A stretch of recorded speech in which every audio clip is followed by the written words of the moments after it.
What's up, everybody? It's Roy Sola. Just want to give you guys a quick educational spiel about what's going on with Russia and Ukraine and how that impacts you here in the United States. Just focusing on the US for now.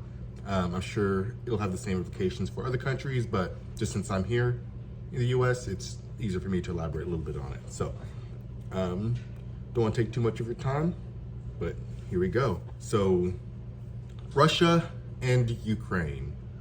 So if you guys aren't familiar with the situation, long story short, Russia is threatening to invade, and if that happens, then it's going to have lots of huge implications worldwide with NATO and all that jazz. So, not good. But I know you guys are wondering how's that going to impact me here in the United States. Well, let's say Russia were to invade. That's most likely going to start a war, and that's going to have severe, other than the loss of life, which would be the worst outcome out of everything. But with that aside, it'll have severe financial repercussions for for the entire world. But so just for a little brief background, so you guys all know the current administration has this goal to transition energy into clean energy. So what that means is back whenever the new administration took over, they limited the production of oil so that we can be more reliant on clean energy. Well, that kind of works as a double whammy, because yes, that would be great for the long term as we're working to reduce carbon emissions, but for the near term, that makes the United States dependent on foreign oil. And Russia is actually the second largest provider of oil to the United States. So what that means is, let's say things were to escalate even more, Russia has the potential to just say, all right, you guys aren't getting any oil. And if that were to happen, experts are predicting prices to go up to about $120 per barrel, which you may be thinking, I don't buy barrels of oil. I don't know what that means for me. Well, just for perspective, back in 2008 with that whole financial crisis, oil prices got up to about almost $150 per gallon, $150 per gallon, per barrel of oil. And that correlated to be about $8 throughout the nation per gallon for gasoline.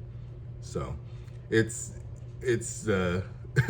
very important that people take precaution and do what they can to be energy independent right now rather than waiting, because I mean, if you're not prepared, $8 per gallon is going to ruin a lot of businesses. It's going to ruin a lot of people's just daily living.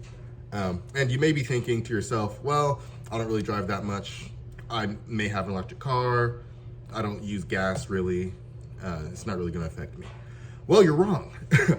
That is going to have a whole trickle-down effect on the entire economy. And economy aside, it's going to affect you directly, even if you have an electric vehicle and you're taking precautions. Unless you have solar panels on your roof and you're completely energy independent, that's not going to make a difference, because where do you think your electricity comes from? These power plants that aren't using renewable energy are getting it from oil, essentially, or oil products. So that's going, if it's going to be, if their price is going to be 2.5 times what it usually is, then you can expect that to correlate into your electric bill. So now all of a sudden you're thinking, oh yeah, I'm just going to charge my Tesla. I'm not worried about any of this stuff going on. Well, your bill is going to be 2.5 times more than what it was, and it kind of defeats the purpose. So that's the importance of actually owning your energy, being energy independent, and using energy that you produce on your own and not relying on anything else, because you don't have to worry about things like that happening to you. And yes, oops, sorry about that, my phone fell. But Yes, even if you ride a bike every single day, like I said, this is going to have a whole trickle down effect on the economy. And then what that's going to do is, I mean, it's going to accelerate inflation way more than what is already going on right now. So the government has one of two options: to either stimulate the economy and keep that thriving, or to stop inflation. Either way, it's going to have big repercussions. If they try to keep the economy going, then inflation is just going to keep on going higher and higher and higher. Things are going to cost more and more, and buying groceries is going to be very difficult for other people to do. The government might try to do more grants, but then they're just going to print more money, and it's just going to keep on inflating this bubble and create a worse crash eventually. Or they could choose to fight inflation, and